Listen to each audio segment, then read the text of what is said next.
Hey, what's up, guys? It's Devontae Woodson with Greater Youth Sports Association. Thank you so much for tuning in again this week for the second week's video for raising a Greater Youth sports athlete. Last week we talked about if you should give your child supplements. So if you didn't check that out, go ahead and look below and follow that link to that video. Other than that, we have this week we're talking about motivation and tips that you can do to increase motivation with your child. All right, so oh, don't mind me. I'm like getting ready for some meetings here today. We're gonna be meeting with a couple different elementary schools with planning the lease for our next year and also the fundraisers. So this is the exciting part of the job for sure. But other than that, let's go ahead and dive into the motivation. All right. So the two different types of motivation that we're going to be focused on this week is intrinsic and extrinsic. I mean, we could dive in I can go probably for like an hour talking about just motivation and the different types. But we're going to focus on these two types today.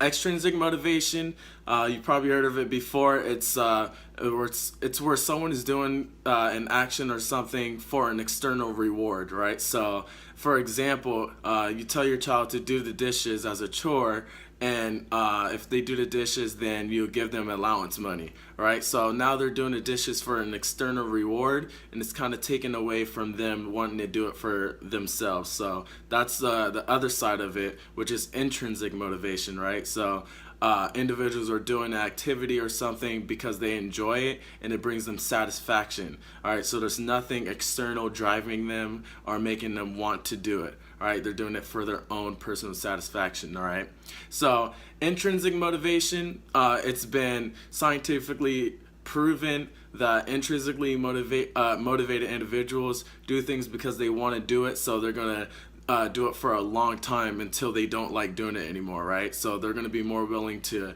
practice on their own time. They're going to be willing to just stay with that activity for a longer period of time. A lot of professional athletes actually keep playing for a long period of time with their career, and they don't get burnt out because they actually enjoy playing, right? They would do it for free, pretty much, right? And a lot of science actually proves that the less intrinsic motivation that you have, the higher risk of burnout that you have that your child has, right? So the less that they're intrinsically motivated, the higher risk that they have that they're gonna burn out in sports. So they're not gonna want to play anymore. They're gonna feel like mentally and physically exhausted, even though they're not, right?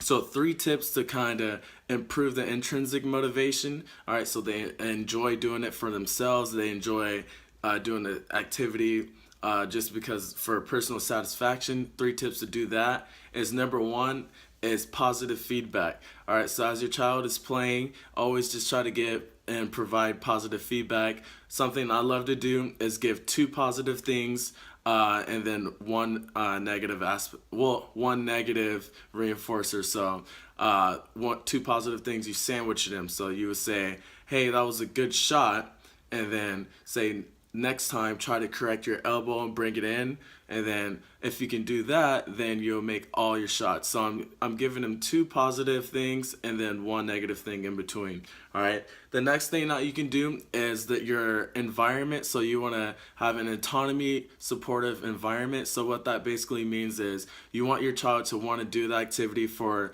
their own personal satisfaction. So you want to give them enough space to be like, "Hey, I need to improve in this, so let me go improve on that." All right, and you want to support that, right? So you don't want to be the one that's always like, "Hey, let's go outside," or "Let's go do this, let's go do this." You want them to be telling you like, "Hey, I want to work on this, man. I really want to improve on this," and you want to support that when they say things like that.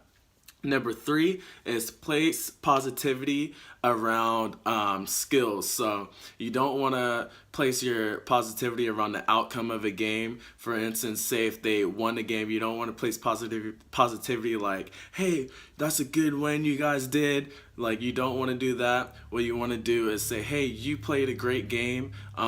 What do you think that you can improve on next?" Or that was a good crossover that you had to a jump shot. So you want to place the positivity around skills instead of the outcome or the result of the game. All right, so those are 3 tips for you to increase intrinsic motivation. And remember, this is the motivation that's going to keep your child into the sport, and they're going to enjoy and they're going to be satisfied while playing the sport.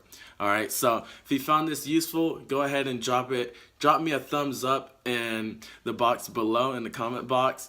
If you find that someone else should be watching this video, or maybe someone else that just popped in your head as you're watching this, go ahead and tag them, share it, like it. All right, other than that, I'm about to get ready for this meeting. And yeah, I'll see you guys next week. Thanks for tuning in.